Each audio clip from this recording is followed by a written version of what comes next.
하나님께서 오늘 설교 안에서는 생소한 딱 한 절, 한 문장을 주셨어요. 이 한 절로 저도 설교하기는 처음인 것 같습니다. 우리 같이 읽었죠? 이 한 절이 속해 있는 책 제목이, 책 타이틀이 민수기죠. 영어의 타이틀은 Numbers, Numbers. 그러니까 숫자 세는 거죠. 사람의 숫자를 세는 책 제목을 가지고 있습니다. 그런데 이거는 후대 증보판에서 만들어진 책 제목이고, 원래 책 제목은 범미드발, 히브리어로 광야에서입니다. 광야에서. 노래 제목 같죠? 광야에서. 왜냐하면 구약 성서는 많은 책들이 그 책의 첫 번째 단어에 나오는 걸로 책 제목을 삼았기 때문에 1절, 민수기 1장 1절에 신의 광야에서, in the desert, 그러니까 광야에서 라고 하는 이게 제목이 본래, 지금도 유대인들이 보는 성경도, 우리가 보는 히브리어 원문의 성경도 책 제목은 광야에서입니다. 그리고 후대의 헬라어로 증보판에서 책 제목이 Numbers, 민수기, 사람들의 숫자를, 백성들의 숫자를 세는 책 제목으로 바뀌어진 거죠. 그러니까 이걸 두 가지 제목을 한번 합해 볼까요? 합해 보면은 광야에서, 민수기는 광야에서 인구조사한 책입니다. 광야에서, 좀 이해가 오시죠? 광야에서 사람들의 숫자를 센 책. 두 차례, 두 번에 걸쳐서 인구조사를 했습니다. 1차 인구조사는 오늘 읽지는 않았지만 민수기 1장, 2장, 3장에 나와 있습니다. 상당히 적지 않는 분량이죠.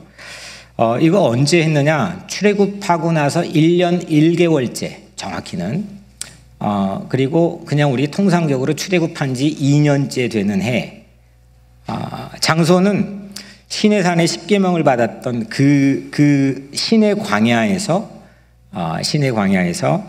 1차 인구조사를 했습니다. 민수기 1장 46절에 보면 계수된 자의 총계는 60만 3,550명이었더라. 그러니까 1차 인구조사에서 20세 이상 남성, 군인으로 징집이 가능한 자라, 이 세 가지 조건을 갖춘 인구조사의 숫자, 센서스의 숫자가 60만 3,550명. 60만 3,550명이었습니다. 여기 숫자에는 군인이 아닌 평생, 지금 우리로 치면 교회의 성막봉사를 위해서 헌신해야 되는 레위인들의 인구는 뺐습니다. 근데 그 민수기 초반에 보면은 1차 인구조사에서 레위인의 숫자까지 이제 셌는데 그 숫자가 22,000명. 22,000명인데 1차 인구조사의 전체인 60만 3,550명에는 이 22,000명은 제외가 된 거죠. 여기까지 어때? 좀 혼동되나요? 잘 따라오시죠? 네, 숫자가 많이 나오니까 조금만 참고 또 숫자 따라오세요. 두 번째 인구조사가 오늘 본문입니다. 이 인구조사는 언제 했느냐면 출애굽한 지 40년째입니다. 그럼 몇 년이 흘렀죠? 38년이 흘렀습니다. 40년째 되는 해에 장소는 하나님이 약속해 주신 젖과 꿀이 흐르는 가나안 땅이 다 보이는, 하지만 아직 넘어가진 않는 모압 평지. 말이 모압 평지지 거기도 광야입니다. 이현숙 권사님, 우리가 성지순례 갔을 때 모세 기념교회 갔던 거 기억하시죠? 느보산.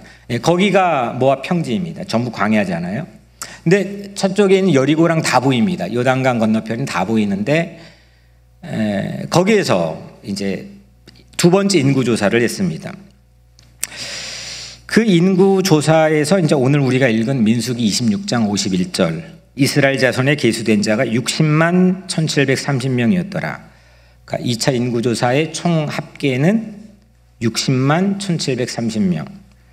역시 여기에도 레위인의 숫자가 뒤에는 2만 3천 명으로 언급은 됐지만 60만 1,730명에서는 제외가 된 거죠. 이제는 1차와 2차를 여러분들에게 함께 소개했으니까 1차와 2차를 한번 비교해 보겠습니다. 시간으로는 얼마가 지났죠? 38년 잘 따라오고 계십니다.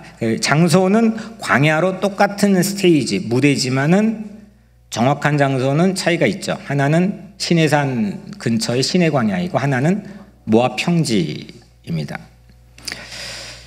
둘 사이 인구 숫자의 차이가 어떤가요? 차이가 좀 단위가 크다 보니까 우선 60만은 똑같아요. 60만 빼고 뒷자리 숫자만 하면 1차 때는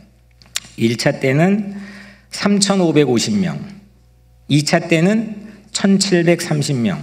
이 차이는 고작 1,820명밖에 차이가 안 납니다. 1,820명이 감소한 거죠. 2차 때. 레위인의 차이는 22,000명에서 23,000명으로 1,000명이 증가했습니다. 그러면 레위인까지 많이 한 것을 포함하면 몇 명의 차이가 있느냐? 1차와 2차. 그러니까 그 20세 이상의 성인 남성 군인으로 징집될 수 있는 사람들의 인구의 차이는 1,820명. 그 다음에 감소한 거예요. 또 레위인의 숫자는 1,000명이 증가했어요. 그러면 합하면 전체가 막 머리가 아프신가요? 820명 차이가 되는 거죠. 이게 오늘 이야기의 핵심입니다. 물론 신생아, 어린이, 또 여성을 뺀 인구 숫자이기 때문에 이것까지 합하면 대략 추정하면 한 200만 정도 인구가 이제 센서스 인구조사의 개수가 되었습니다. 심지어 출애굽 직후부터는 민수기 3장 43절에 보면 출애굽하자마자 애 낳아버린 숫자를 또 밝힙니다. 신생아 숫자죠. 왜냐하면 이게 왜 중요하냐면 나중에는 20세 이상이 될 거 아닙니까? 그러니까 이 숫자가 22,073명. 그러니까 이 정도로 3명, 그러니까 1명, 2명, 3명 끝자리 숫자까지도 밝힐 정도로 구체적인 역사적 사료의 근거가 되는 거죠. 이 숫자, 신생아 숫자는 1차 인구조사에 당연히 20세 이상이니까 포함이 안 되었겠지만 이들이 38년 후에는 2차 인구조사에는 포함됐어요, 안 됐어요? 당연히 됐죠. 20세 이상이니까 그들은 40살이 됐을 거 아닙니까? 그러니까 끝자리 한 사람까지도 상세히 우리에게 밝혀주는 이 인구조사, 좀 우리가 별로 관련이 없기 때문에 따분하고 좀 지루하게 여러분들이 읽혀질 수 있는 이 인구조사, 특히 이 한 절, 이게 과연 어떤 하나님 메시지를 담고 있느냐 이겁니다. 38년의 시간차를 두고 인구조사한 결과 그 차이가 고작 820명. 이거 일부러 맞추려고 해도 그렇게 애를 우리 출산하자, 이 목표로 820명만 차이 나게 하자라고 해도 이건 어떤 정부의 훌륭한 시책도 불가능한 거 아니겠습니까? 기적이죠. 하나의 기적인데 민수기 26장 51절 우리가 읽은 이 한 절에서 하나님은 과연 우리에게 뭘 말씀하려고 하시냐 이거죠. 성경의 1.1획도 그냥 하신 말씀이 아니기 때문에 분명히 그 안에는 어떤 메시지, 하나님의 의도가 분명히 이 안에 담겨 있을 텐데 뭘 말씀하시려는 것일까? 저는 사실 이제 월요일 이 말씀을 받고 나서 이거 어떻게 아주 생소한 한 절로 설교를 해야 되기 때문에 상당히 고충이 없지 않아 있었지만 오늘 하나님께서 이 안에 이 한 절 안에서 두 가지 하나님의 메시지를 우리가 함께 나누려고 합니다. 첫 번째는 안정입니다. 안정. 안정이 뭔지 아시죠? 안정감이 있다 이거죠. 우리는 오늘 2차 인구조사의 한 절을 읽었어요. 60만 1730명. 1차와 비교하니까 1820명밖에 차이가 안 나요. 레위인까지 합하면 더 그 차이가 줄어들죠. 고작 820명 차이입니다.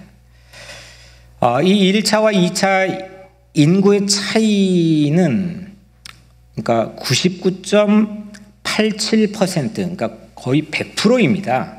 그러니까 거의 동일합니다. 이게 그냥 820명이 아니라 60만이라는 큰 단위에서 생각해 보면 99.87%의 차이밖에 되지 않습니다. 거의 100%입니다. 거의 똑같다 해도 과언은 아닌 거죠. 여러분들 광야였습니다. 광야였는데 38년이 지났습니다. 그런데 이 넘버가 흔들리지 않았다는 겁니다. 천지가 사방이 불확실한 광야에서 하나님께서는 안정을 주신 거죠. 이집트에서 나가는 출구에서 1차 조사를 했죠. 2차는 약속의 땅으로 들어가는 입구에서 했죠. 그러니까 출과 입 사이에서 38년의 세월이 광야에서 보냈습니다. 출과 입의 사이에 시간이 흘렀고 수많은 변수가 도사리고 있는 광야였지만 하나님의 보호하심, 하나님의 인도하심은 흔들리지 않았다는 겁니다. 이 광야는 성서에 나와 있는 환경에 대한 설명을 우리가 생각해 보면 낮에는요 혹독한 무더위가 있었고 밤에는 아주 잠자기 어려운 생존이 매우 위협받는 맹추위가 있었죠. 최근 제가 한 다큐멘터리를 시청했습니다. 이 다큐멘터리는 중동의 한 사막을 촬영을 직접 가서 한 곳인데요. 거기는 일반 사람들이 가지 않는 곳입니다. 지구에서 가장 뜨거운 땅이래요. 지구의 가장 뜨거운 땅인데 그 촬영하는 그 스태프진들이 발바닥이 타요. 그냥 1시간도 채 안 있었는데 발바닥이 익어버리더라고요. 가장 최고의 온도를 쟀는데 섭씨 70도, 화씨 158도. 그러니까 그냥 익는 겁니다. 예. 그런데 이 말을 하는 이유는 바로 그 장소가 이스라엘 백성들이 40년 동안 지났던 바로 근방의 사막입니다. 그러니까 생존이 하루도 불가능한 겁니다. 그냥 우리가 읽으면서 광야에서 버미트발 이렇게 책 제목으로 있지만은 광야 40년 계속 얘기하지만 생존이 사실 하루도 불가능한 겁니다. 거기서 들어가면 죽는 겁니다. 식수가 당연히 없고요. 식량은 부족하고요. 맹수가 사막의 맹수들이 늘 위협을 하고 또 각 전염병이 창궐하는 그런 사막이죠. 2차 인구조사의 시기가 유별납니다. 오늘 26장이죠. 민수기 26장인데 맨 앞에 1절의 첫 단락을 보면 이렇게 시작해요. 연병 후에. 연병 아시죠? 연병. 뭐하네. 근데 이 연병이 뭐냐면 플레이그, 그러니까 전염병입니다. 전염병으로 그 바로 25장이 24,000명이 일시에 한꺼번에 죽는 사건이 있은 직후에 이 2차 인구조사를 했습니다.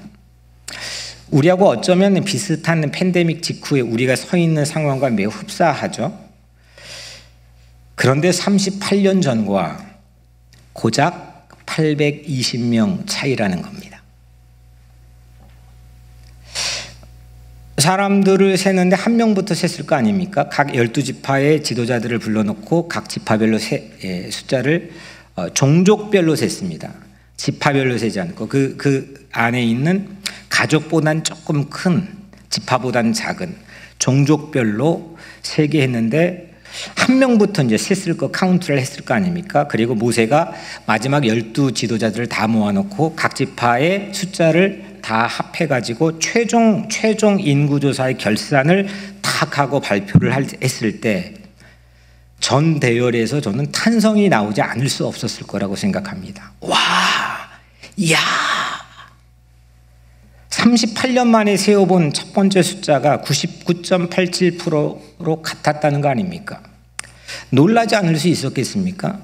물론 그들은 매번 맞겠죠.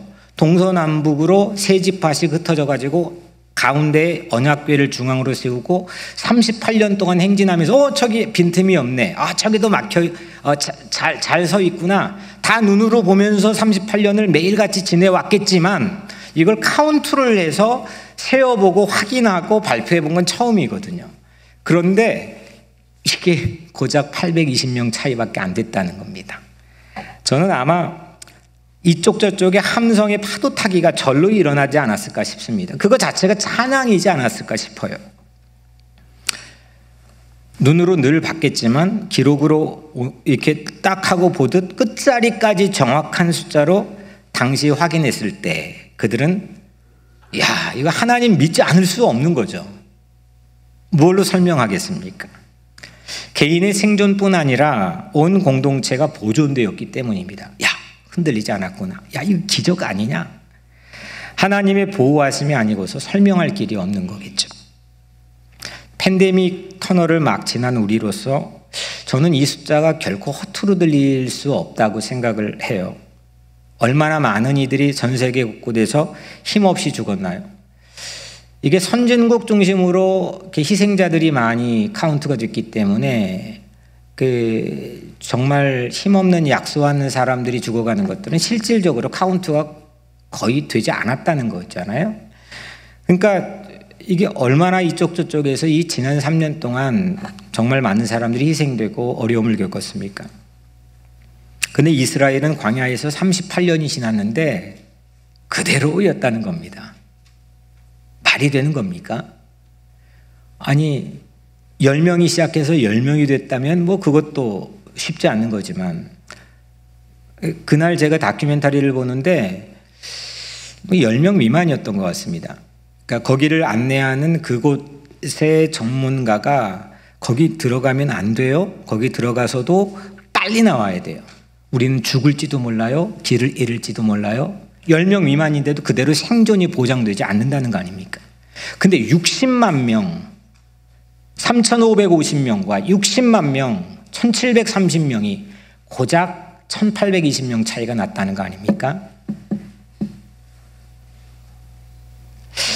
그 2차 인구조사를 한 바로 그 자리, 모압 평지 그 자리에서 모세가 바로 그 자리에서 출입의 복을 설교했죠. 신명기 28장 6절에 보면 네가 들어와도 복을 받고 나가도 복을 받을 것이니라.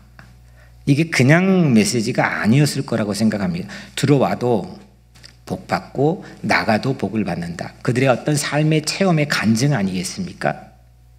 저는 오늘 여러분들의 삶에도 하나님께서 여러분들의 출입을 지켜주시는 그런 복이 있게 되기를 주의 이름으로 축원합니다. 그리고 그걸 깨달아야죠. 내가 출과 입 자체가 그 사이에 어마어마한 변수나 어마어마한 어려움, 혹독한 위협과 위기가 도사리고 있는 그 상황에서도 내가 오늘 여기 있다는 거 아닙니까? 하나님의 보호하심과 하나님의 인도하심이 아니고서는 그럼 무엇로 우리가 설명할 수 있겠습니까?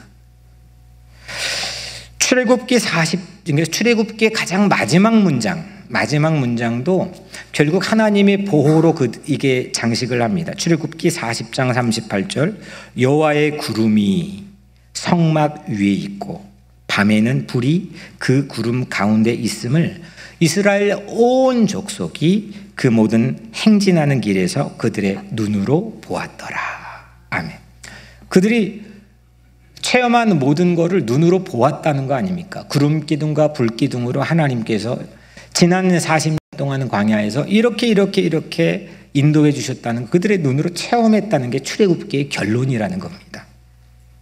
우리는 처음에 막 탈출했을 때, 해방되었을 때, 자유를 누렸을 때, 구원을 받았을 때, 처음 뭔가를 얻었을 때, 위기를 벗어났을 때는 그 환희를 마음껏 누리고 놀라합니다. 하지만 그게 쭉 지나온 다음에 어떻게 지내왔지? 어떻게 여기까지 왔지에 대해서는 순간순간 그냥 잊어버리고 그냥 오늘 우리에게 주어진 그 이슈들, 문제들이 파묻혀버릴 때가 많죠. 근데 여러분들은 오늘 이 한 절에 담겨있는 하나님의 큰 메시지는 하나님께서 안정을 주셨다는 겁니다. 이 흔들릴 수밖에 없는 요동치는 38년의 광야 한복판에서 흔들릴 수밖에 없는 광야에서 그들은 흔들리지 않고 안정적으로 그들을 꽉 하고 붙잡아 주셨다는 거죠. 우리 인생은 어떻습니까? 간이 설명을 해보자면, 내 얘기 풀어보자면 여러분들 각각의 하나하나가 다 스토리겠죠. 여기까지 오는 게 무수한 위협과 도전들이 없는 사람들이 어디 있겠습니까? 그런데 전체적으로 뚝 놓고 보니까 이게 흔들림이 없었다는 거 아닙니까? 그대로이지 않아. 하나님께서 우리에게 안정을 주셨다는 거 아닙니까? 그게 우리 신앙의 가장 첫 번째라고 생각을 합니다. 하나님이 도우셨다라는 이 고백보다 솔직히 더 진솔한 고백이 어디 있을까요? 내 삶에, 내 인생에 대한 솔직한 고백이 이보다 더한 게 하나님이 도우셨다. 하나님이 지켜주셨다. 하나님이 인도하셨어요. 하나님이 나를 둘러싸 주셨어요. 하나님이 막아주셨어요. 하나님이 해주셨어요. 태어날 때부터 지금까지 아슬아슬한 순간들이 어찌 내 명민함과 행운만으로 벗어날 수 있었을까요? 하나님이 해주신 거죠.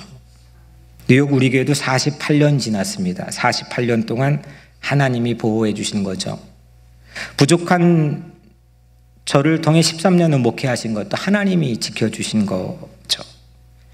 지난 3년 혹독한 세계 위기인 팬데믹도 하나님만이 우리 교회를 지켜주셨다고 저는 믿습니다.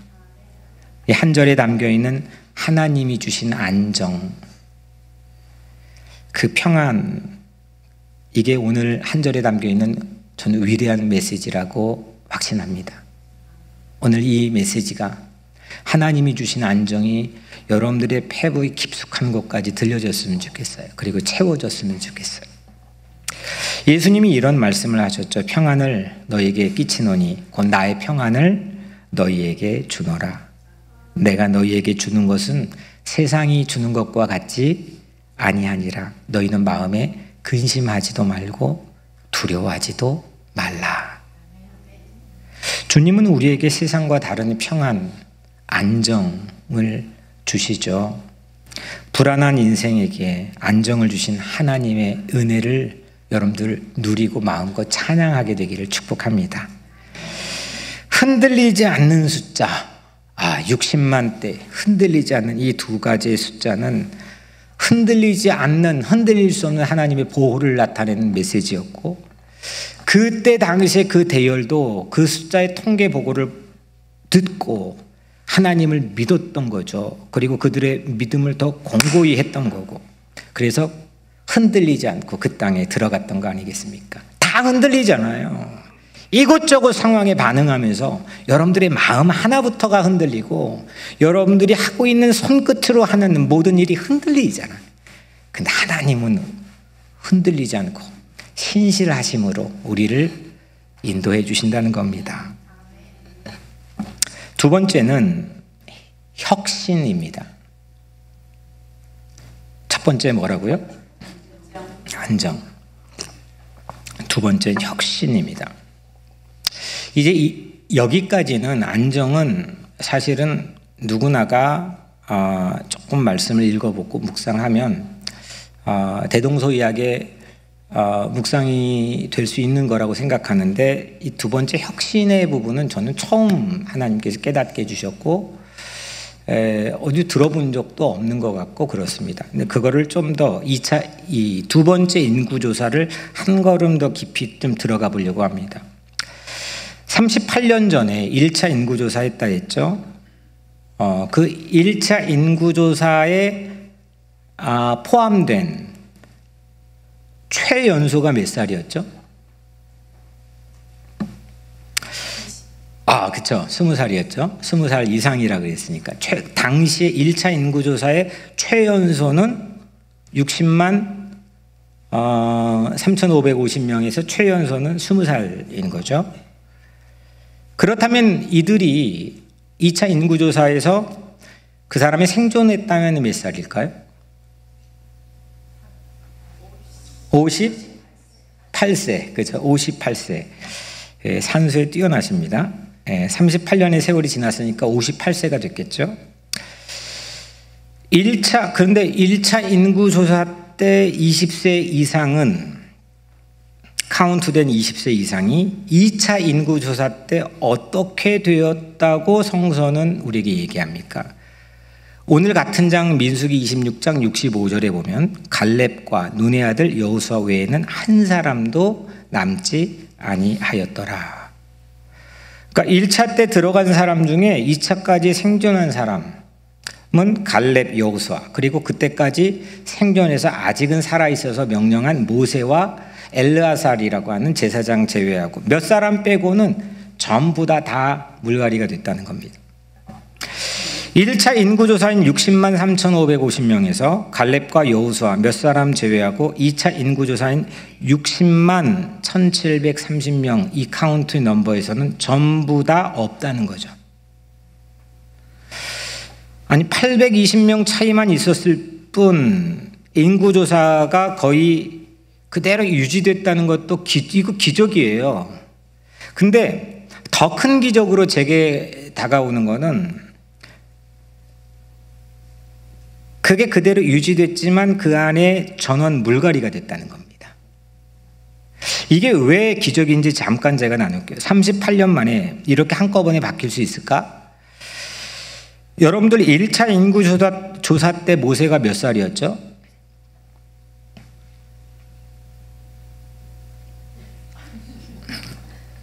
눈만 갑자기 크게 뜨시고 1차 인구 한번 생각해 보세요. 그래야 저랑 이렇게 같이 템포를 맞춰 따라올 수 있으니까. 1차 인구조사 때 모세가 몇 살에 콜링을 받아서 출애굽을 단행하죠? 80이죠? 그러면 몇 년 지났죠? 출애굽한 지 2년이 지났죠? 그럼 몇 살입니까? 82세. 그죠? 틀릴까 봐 아무 말도 않고 그냥 말씀하세요. 82살이죠. 그때 근데 1차 인구조사의 최연소가 20살이라 그랬잖아요. 근데 2차 인구조사 때 58살이 되는 거죠. 그 최연소는 58살이 되었다고 치면 그때 모세 나이는 몇 살이죠? 120살이죠. 그죠? 몇 배 차이입니까? 60년, 거의 60년 2배 차이입니다. 그러면은 58세의 사람들은 반드시 당시의 수명으로 죽어야 되는 겁니까? 살 수 있었다는 겁니까? 살 수 있었다는 거죠. 다시 말하면은 세월이 흘러가지고 자연사로 세대 교체가 이루어지는 게 아니라는 겁니다. 저는 처음 생각했습니다.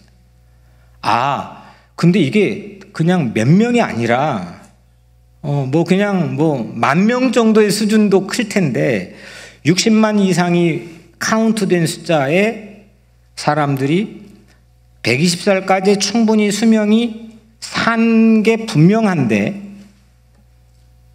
당시 최연소 58세 이상으로 전부 다 1차 인구조사에 포함된 넘버들이 전부 다 없다는 겁니다. 이건 기적입니다. 숫자가 그대로, 그러니까 낳는 것도 어떻게 그렇게 낳고 숫자를 맞췄지? 이것도 기적이지만 어떻게 그렇게 사망했지? 이 사망률이 맞춰지는 거는 전 더 큰 기적이라고 생각합니다. 이게 자연사가 아니거든요. 한꺼번에 38년 동안 점점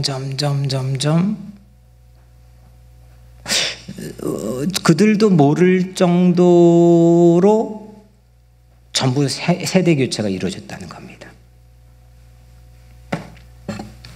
1차 인구조사 60만 명은 2차 인구조사 때 전원 바뀐 겁니다. 이것이 쉽게 가능할까요? 이거는 약속의 땅을 목전에 두기까지 지난 38년 동안 하나님께서 이룩해 오신 일종의 혁신입니다. 하나님의 혁신. 혁신은 성경에 나와 있는 용어는 아니죠. 요즘 세상에서 가장 기업이든 국가든 어디든 이게 없으면 다 그냥 도태돼 버린다고 하는 하나의 가장 중요한 키워드인데 이걸 영적인 어떤 설교의 메시지로 가져온 이유를 이제 이후에 설명하겠지만 이건 일종의 혁신입니다. 하나님의 혁신. 이거는 첫 번째 대제의 안정 못지않는 이건 더 큰 기적처럼 제게 다가왔습니다. 철저한 새로운 세대, 다음 세대로의 교체, 이건 오늘 한 절에 담겨있는 하나님의 아주 강력한 메시지인 거죠. 세대 교체는 약속하신 땅에 입성하기 위한 하나님께서 주신 혁신이고 하나님의 섭리고 하나님의 플랜이라는 거죠. 이렇게 보면 광야 40년 가까운 세월 동안 이 광야는 플랫폼 역할을 한 겁니다. 기차 탈 때 갈아탈 때 그 기다리며 서 있는 플랫폼, 뭔가가 교차하면서 만나게 되는 것, 그 플랫폼이라고 이제 말하죠. 이 플랫폼, 광야라고 하는 곳은 어떤 장소냐면 안정과 혁신이 동시에 있는 플랫폼이라는 거죠. 40년 광야 동안 하나님께서는 안정도 주셨고 혁신도 해주셨기 때문이죠. 뉴욕 우리 교회의 중요한 사명은 다음 세대, 새로운 세대를 키우는 거죠. 믿음의 유산이 중단되지 않고 하나님의 약속이 이어지게 하는 것. 하나님의 약속은 기필코 우리 삶과 우리 공동체를 통하여 이루어진다. 그걸 이어지게 하는 것, 그건 우리 교회에 담아주신 사명이기 때문입니다. 이거는 시대적으로 그냥 뭐 없고 다들 그렇게 말하고 하기 때문에가 아니라 성서로부터 우리까지 쭉 내려오는 하나님께서 뉴욕 우리 교회에 주신 일종의 사명입니다. 여러분들 복음의 틀이 뭡니까? 복음의 프레임, 복음의 그릇. 복음의 틀은 이런 겁니다. 나는 죽고 너는 사는 것. 근데 알고 보니까 나도 살고 너도 사는 것. 세상의 프레임은 뭡니까? 나는 살고 너는 죽는 것. 모든 게 내가 꼭 그걸 의도하지 않았어도 내 자녀가 학교에서 1등하면 그 다음 마지막 커트라인에 있는 아이는 그냥 도태되는 거죠. 뭐 회사건 어디건 물건을 팔건 뭐든 다 우리가 알게 모르게 세상은 이런 프레임에 갇혀 있습니다. 그건 선한 일을 하는 것도 마찬가지입니다. 세상이 그렇습니다. 나는 살고 너는 죽는다는 겁니다. 근데 이 복음이라고 하는 예수님께서 우리에게 주시는 프레임은 뭐냐면 나는 죽고 너는 사는 겁니다. 그런데 죽고자 하는 자는 어떻게 돼요? 사는 겁니다. 이 예수님이 우리에게 해주신 말씀인 거죠. 이건 이순신 장군이 마지막 거북선에서 하신 말씀이기도 하지만 그거보다 1500년 전에 예수님께서 우리에게 해주신 복음의 틀이죠. 나는 죽고 너는 산다. 그러면 너도 살고 나도 산다. 그게 영원이라고 불려지는 거죠. 우리는 그 복음을 믿고 있습니다. 여러분들 독립운동, 일제 치하에서 독립운동, 또 1950년부터 3년 치렀던 한국전쟁, 또 1970년부터 이루어졌던 민주화운동, 그건 누가 다 헌신했습니까? 지금 지나니까 그냥 뭐 그랬겠지라고 생각하겠지만 여러분들 목숨 걸고 한 겁니다. 여러분들 그 자리에 서라면 어떻겠습니까? 캄캄한 지하에서 고문을 당했습니다. 죽었습니다. 태극기 들고 가다가 총칼에 맞았습니다. 우리 사회는 좌와 우로 나뉘어져 있지만 한국전쟁, 3.1운동, 독립운동, 그리고 민주화운동, 이건 전체가 사실 저는 좌와 우로 이 사건 자체가 나뉘어지고 있지만 이건 하나의 프레임입니다. 누가 했습니까? 거의 당시의 젊은이들이 했습니다. 10대 후반부터 거의 대부분 20대, 많이 가봤자 30대입니다. 그 젊은이들이 목숨 걸고 싸운 대가로 오늘 우리가 여기 있는 거예요. 그들이 자라서 또 그들이 이미 돌아가셨지만 이미 100세 아니면 90세, 50세 뭐 이런 나이가 됐겠지만 그분들의 헌신, 목숨 걸고 헌신했던 게 있었기 때문에 오늘 우리가 여기 있는 거죠. 저는 하나님이 이끄시는 방식이 저는 거의 여기에서 벗어나지 않는다고 생각을 합니다. 예수님이 몇 세에 돌아가셨습니까? 33살에 돌아가셨습니다. 33살 독신의 나이에, 약관의 나이에 십자가에서 죽고 이후에 따라오는 모든 우리를 포함한 후세들을 구원하셨죠. 우리는 그걸 믿고 있습니다. 난 죽고 넌 산다. 그게 어느 시기에 됐느냐? 새로운 시대를 표방할 수 있는 젊은이 나이 때 다 된 겁니다.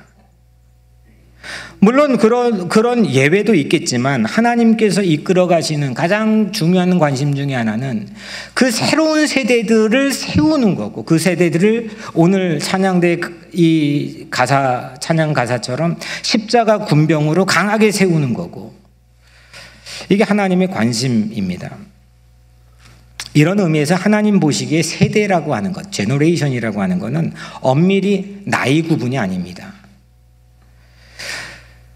이렇게 하나님이 이끄시는 혁신의 방식, 하나님이 계속 혁신함에도 이끄시는 방식에 동의하는 사람, 믿고 신뢰하는 사람이 새로운 세대고, 그거 불신하고 동의하지 않는 세대는 구세대일 뿐인 겁니다. 여러분들, 하나님의 혁신을 대변하는 가장 적절한 말이 뭘까요? 성경에 이제는 사회적 용어를 좀 우리 신앙적이고 영적 용어로 가지고 와 보겠습니다. 혁신, 두 번째 혁신이라고 그랬는데, 이렇게 하나님께서 인구조사의 전체적 틀은 숫자가 그대로인데 그 안에 내용은 전원 물갈이를 하는 혁신을 감행하셨는데, 하나님의 혁신에 가장 대변할 수 있는 최고의 말은 뭐냐? 거듭남입니다. 거듭남. 아니, 다시 태어나는 것보다 더 큰 혁신이 어디 있습니까? 니고데모가 물어, 이거 어떻게 해야 엄마 뱃속에 다시 들어갔다 나올 수 있습니까? 그럼 우리가 할 수 있는 게 아니라는 겁니다. 하늘로부터 내려오는 거라고 그랬죠. 하늘로부터 주어지는 겁니다. 이게 말은 하나님이 하시는 혁신입니다. 우리가 플랜 짜가지고 이렇게 가보자라고 해서 혁신을 이루는 어떤 과감하고 용기 있는 도전적인 어떤 삶의 자세나 플랜이 아니고, 하나님이 이루신 혁신, 이건 이게 흉내도 못 내는 겁니다. 그 거듭남 아닙니까? 다시 태어난다는 거 아닙니까? 그게 없으면 하나님 나라에 들어갈 수 없고 하나님 나라에 합당하지 못하다고 예수님 말씀하지 않았습니까? 약속의 땅, 젖과 꿀이 흐르는 땅에는 새로운 세대, 다시 태어나서 그 하나님의 말씀과 하나님의 섭리와 하나님의 인도하심의 전적 신뢰를 할 수 있는 새로운 세대가 아니고서는, 새 세대가 아니고서는 그 땅에 합당하지 않다는 게 하나님의 혁신입니다. 우리는 어떻습니까? 다음 세대, 새로운 세대에게 그 약속의 땅에 들어가는 문을 열어주고 길을 터주는 것, 이게 예수님의 사명이었고, 오늘 모세의 사명이었고, 솔로몬 이후의 다음 세대들에게 성전의 문을 열어준 다윗의 사명이었고, 그게 곧 우리의 사명이어야 된다는 거죠. 그 사명을 가지고 있냐는 겁니다.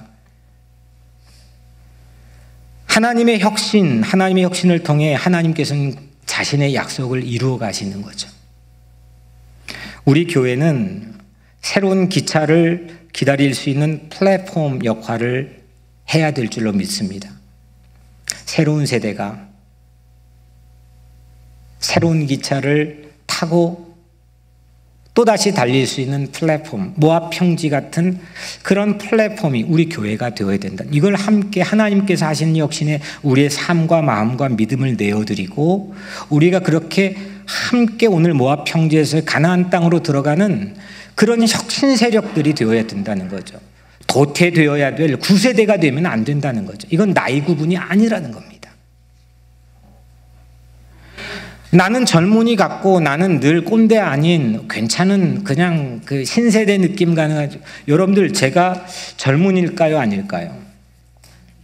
여기에 계신 대부분의 어른들 눈으로 보기에는 아직도 저는 36살 처음 올 때 그 모습으로 기억해 주시고 봐주시는 것 같아요. 너무 고마워요. 근데 저도 이제 50이 됩니다. 저를 젊은이라고 보면은 우리 교회 망하는 겁니다. 왜냐하면 우리 교회 20대 지금 39명이 평균적으로 EM에 출석합니다. 그러니까 유수들 빼고, 유수들 19명, 17명, 19명이 출석해요. 39명, 38명이 평균적으로 20대죠, 거의 대부분. 참 복받은 겁니다. 근데 우리 KM 공동체에서 또 EM 공동체에서 과연 우리 신앙의 유산을 함께 새로운 세대라고 표방하고 믿고 의지하면서 이 하나님이 이루신 혁신이라고 생각하고 가는데, 저를 여전히 젊은이라고 생각한다면 참 큰 위기인 겁니다. 20대가 있어야 돼요. 꼭 나이 구분이 아니어도 그렇게 새로운 혁신에 전혀 두려움 없이 하나님의 혁신에 자기 삶을 내어드리고 헌신할 수 있는 그 뉴 제너레이션이 과연 우리에게 있냐 이거죠. 근데 저 10년 되면 환갑입니다. 근데 여전히 제가 젊은이면 이거는 제가 만약에 환갑되잖아요. 그런 동력을 아마 자연적으로는 상실할 거예요. 그러지 않으면 좋겠지만 제가 가지고 하나님이 사용하신 무언가의 새로운 세대를 만들 수 있는 빌드업 할 수 있는 이게 점점 소진될 거예요. 지금 목회하면서 이 두 가지가 늘 저에게는 관심이거든요. 안정과 혁신. 안정하게 하면서 늘 안정적인 궤도에 있게 하면서 혁신을 한다는 건 상당히 어려운 리더십입니다. 우리는 저보다 훨씬 더 젊은 세대들. 지금 우리 교회 젊은이들 너무 많아요. 막 어르신들이 얘기하거든요. 천만의 말씀이요. 다 40대가 이제 넘어가 버렸습니다. 저랑 같이 늙어가요. 그들 중년이지 젊은이들이 아닙니다. 그들은 젊은이 다음 세대를 키워야 될 사람들이죠. 아니, 40 초반 중반에 대통령 되는 시대가 미국 사회 아닙니까? 근데 여전히 우리는 이제 아마 저보고 60대 돼도 저보고 아유 예뻐 젊은이구나 이렇게 본다면 우리에게는 큰 위협이고 도전이라는 거죠. 어떻게 혁신할 거냐, 어떻게 하나님이 이루어가는 혁신에 정말 우리의 마인드, 우리의 하트, 우리의 모든 거를 거기에 리셋해서 맞출 거냐, 이건 저부터도 이건 상당히 이게 거듭난다는 거 아닙니까? 다시 태어난 토럴리 혁신한다는 거 아닙니까?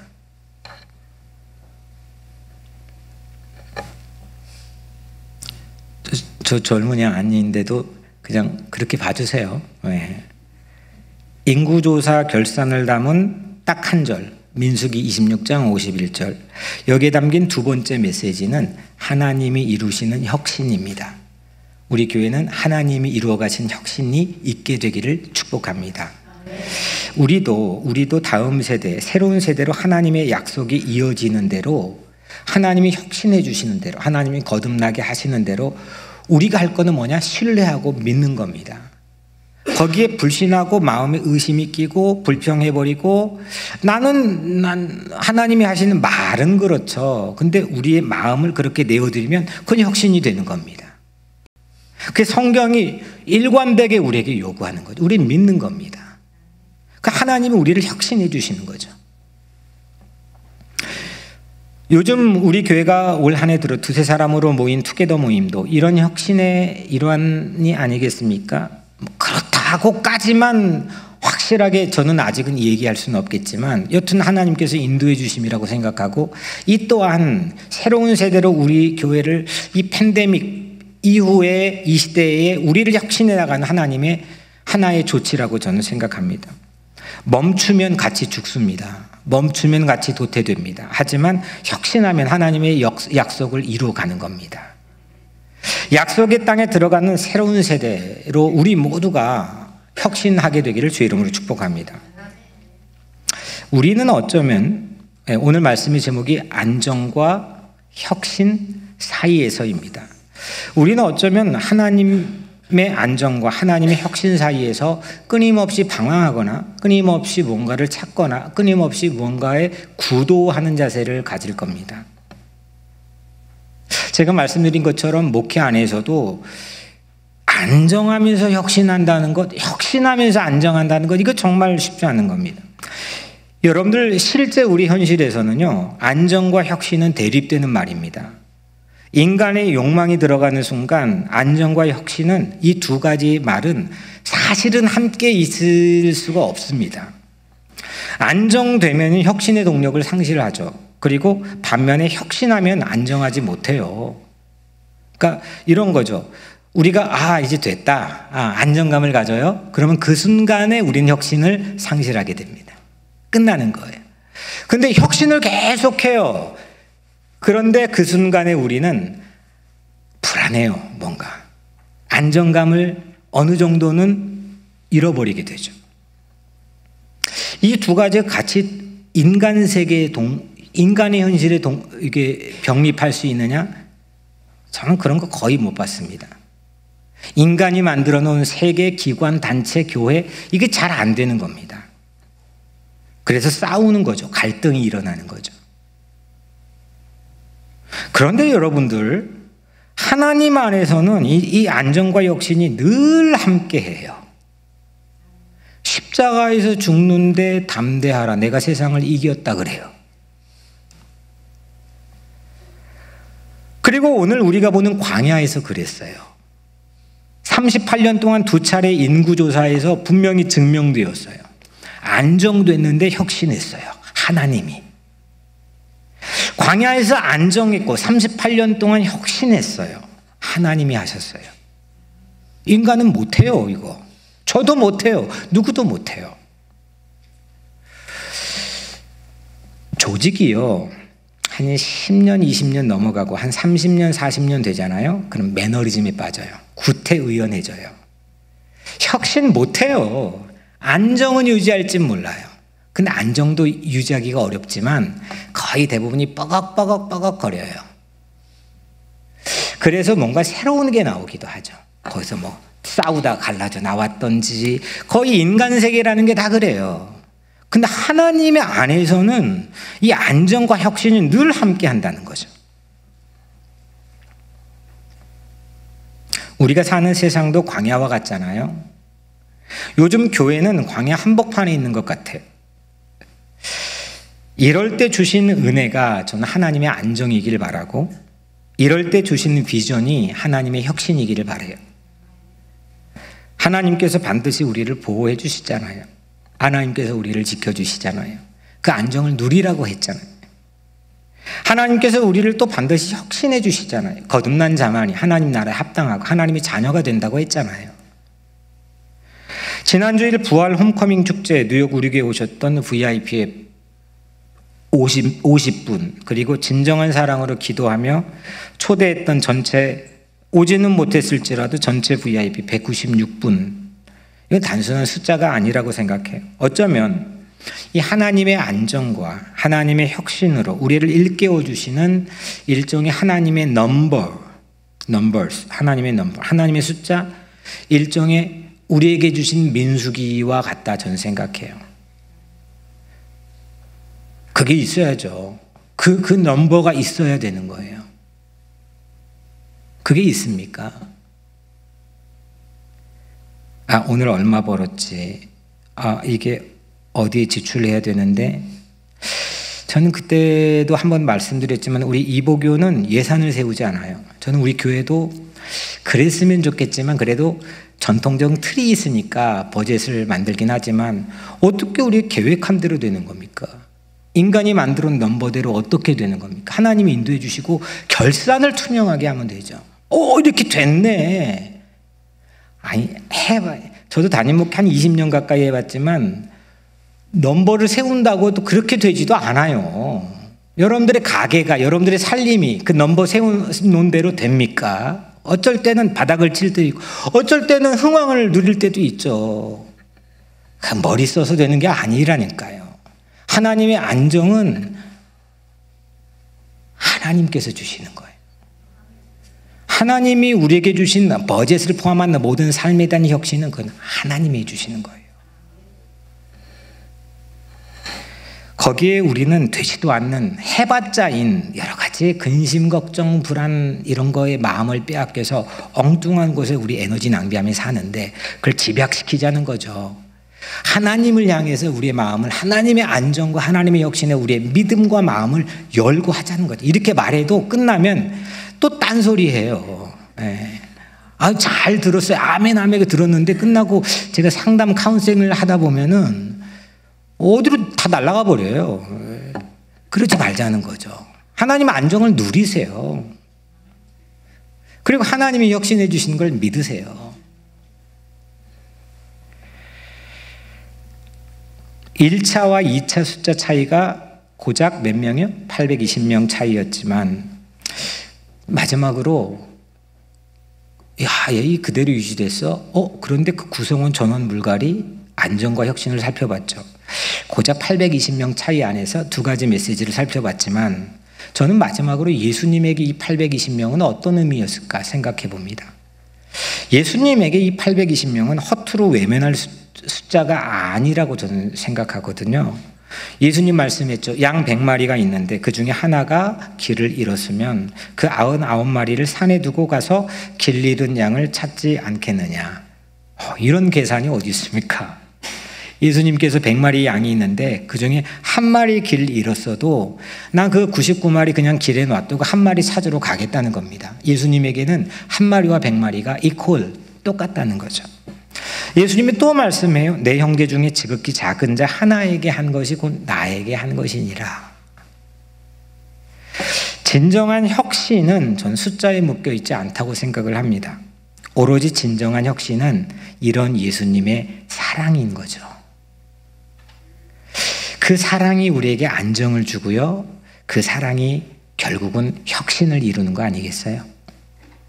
사랑하는 여러분, 흔들리는 광야에서 흔들림 없이 지키시는 신실하신 하나님의 안정을 신뢰하십시오.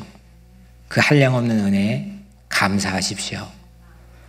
끊임없이 거듭나도록 우리를 혁신하게 하시는 하나님의 약속도 신뢰하십시오.